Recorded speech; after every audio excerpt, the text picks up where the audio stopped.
Hi everybody, Dan Illman here with some exciting news. DRF Formulator, the gold standard in past performance information, is now free, exclusively on DRF Bets. Join DRF Bets with the promo code WINNING, get a $250 first deposit match bonus, a $10 free bet, and free Formulator already uploaded to your account. Access Formulator's premium features, including sortable trainer stats, race replays, personalized trip notes, and lots more. Free Formulator, exclusively on DRF Bets. Hi everybody, Dan Illman, Mike Beer, the DRF race of the day for Thursday, March the 17th, race number 8 at Oaklawn Park. And this race is going to be all about distance. A mile and a half. It's an allowance race and non-winners of 3 life. As we take a look at this field, Mike, all of these horses are great unknowns at the mile and a half. Those free DRF Formulator past performances come in handy because you got a lot of pedigree information there. Yeah, you do. Personally, I don't know about you, Dan. I didn't find a ton of pedigree to get that interested in as far as the mile and a half is concerned. I guess we'll just see who handles it best.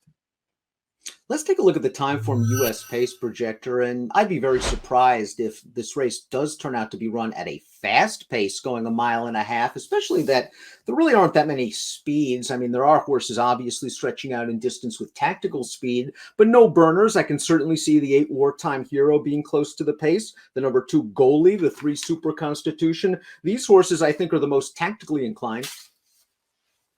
Yeah, aside from the fast pace designation, I won't argue too hard with the pace projector. It feels like they have the right horses forward. Whether that means the 8 is actually on the lead, I'm not sure, but he certainly could be. The number 1 is Scales of Justice, and we have a DRF Formulator fact for trainer Ben Colebrook. This is a lightly raced horse, and Scales of Justice is going to be moving from synthetic to dirt, and over the past year, it's worked out very well. 40% winners, a $2.54 return on investment. It's probably too early to give up on this horse. I know he's a one-time winner, running out of conditions in this non-winners of 3 life, but he's bred to go long.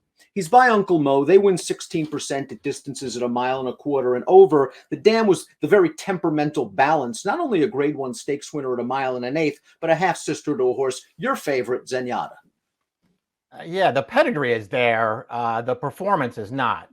So I guess we'll see, especially the 2 dirt races, Dan. I mean, this horse has run twice on dirt.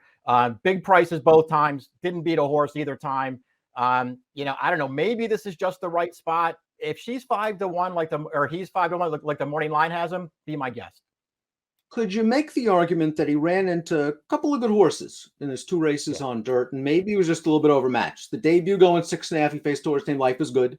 He was beaten 23 lengths. He's probably 23 lengths worse than Life is Good on his best day. And then in the race at Churchill Downs, he crossed Mask Parade, who, was an underrated 3-year-old last year. I think he ended up winning a race like the Ohio Derby. And if you want to say the Turfway race last time out, 2 turns, layoff, synthetic. I'm sounding like a Zenyatta homer, aren't I? That's yeah, I mean a little bit, but listen, and I hear what you're saying. You're totally right about everything you said about his dirt races. That's not the kind of handicapping that I like to partake in. I get that he faced 2 really good horses. He got beat a million lengths both times. That's true. The runner-up from that last race on synth did come back to win with a 79 buyer at Turfway. Hot Horse won 3 of his last 4, but against weaker starter allowance company.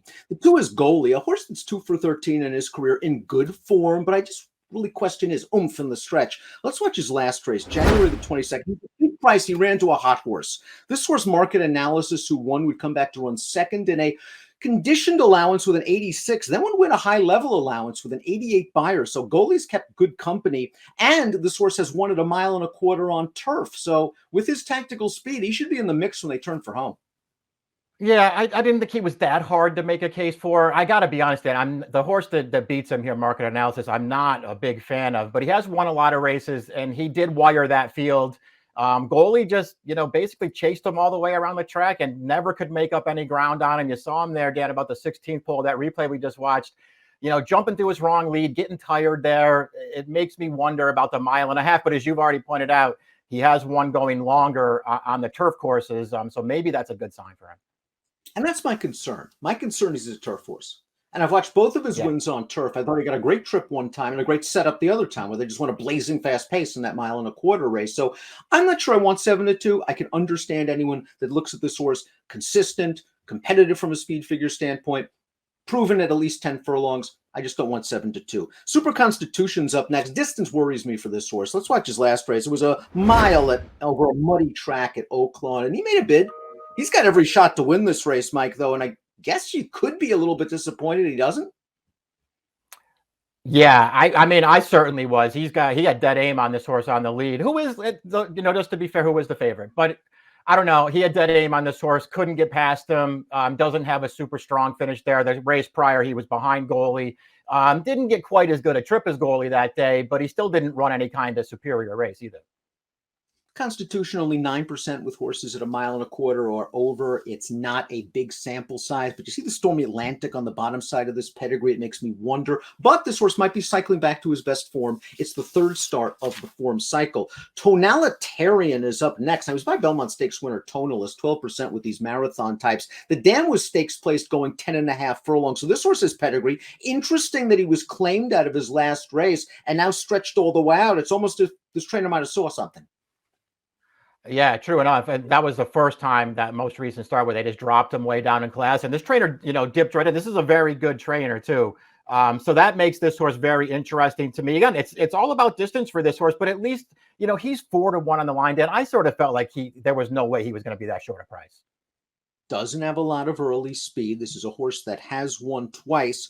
The last win came against Oklahoma Breds going 1 mile, both wins against Oklahoma Breds. But I do think the distance will be good for him. It'll be interesting to see if the pace heats up a little bit, because this horse needs something to run at, or at least did at shorter distances. Johnny's Fireball is up next, another son of Tonalist. And Johnny's Fireball on the bottom of this pedigree, Mike, lot of sprintability out of a city zip mare. I'm a little concerned about this horse's ability to stretch out. Another that can improve second start of the form cycle for a good trainer. Yeah, I was worried about the distance with this horse too. But we'll see, because it's the Dan was a sprinter. There's a full sibling to this horse who was also a sprinter. This horse has never sprinted, so I think that could be a good sign for him. I just also like, Dan, the first time they got this horse, the very first time he was entered to race on the dirt at the end of last year, he won that race with an 84 Beyer. He won it very easily. When you go back and watch his most recent start, where he was behind Super Constitution, I thought he had a little bit of an excuse there. Not only, the wet track and the layoff, Dan, but he got shuffled back around that second turn there and lost position, and then just couldn't re-rally at the end of it. I thought this horse was mildly interested in here.